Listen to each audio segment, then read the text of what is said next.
Il est 7h40, Nico Saliegas, l'heure de retrouver Jean-Michel Apathy. Et Jean Jeutron a donc été acquitté hier par la cour d'assises de Seine-Saint-Denis. Il était accusé de viol par deux ex-employés, les plaignantes. Jean-Michel Apathy, vous avez été interpellé par certains arguments de son avocat Éric Dupond-Moretti, alias Acquittator.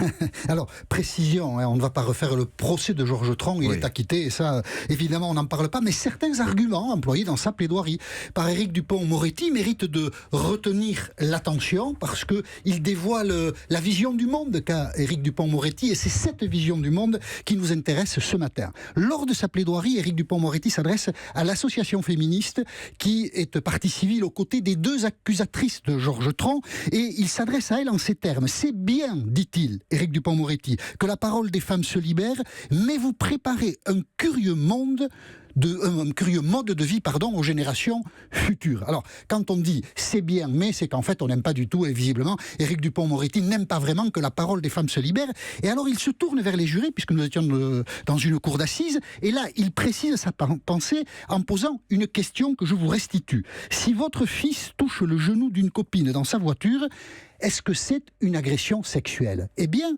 peut-être, maître, parce que vous avez l'air de penser que non, mais si la copine dans la voiture dit non une fois, et si votre fils arrête, il n'y a pas de problème. Mais si la copine dit non, non et non, et si votre fils continue, là, il y a un problème. Ce que demandent les femmes dont la parole se libère, c'est qu'on respecte leur consentement. Quand c'est non, c'est non.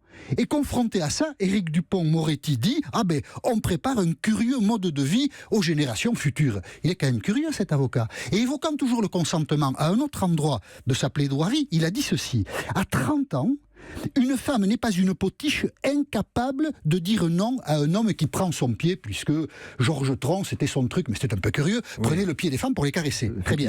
Une femme n'est jamais une potiche, ça, nous sommes d'accord. Mais parfois, dans certaines circonstances, un effet de saisissement peut exister qui conduit une femme à être incapable de dire non à un homme qui lui fait subir une scène quelconque. Les femmes ne sont pas transformées en potiches, mais parfois en statue de sel.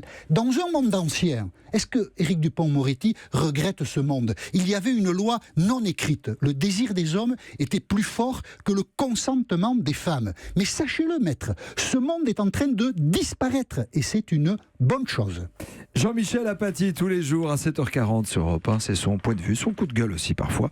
Merci, le message est passé.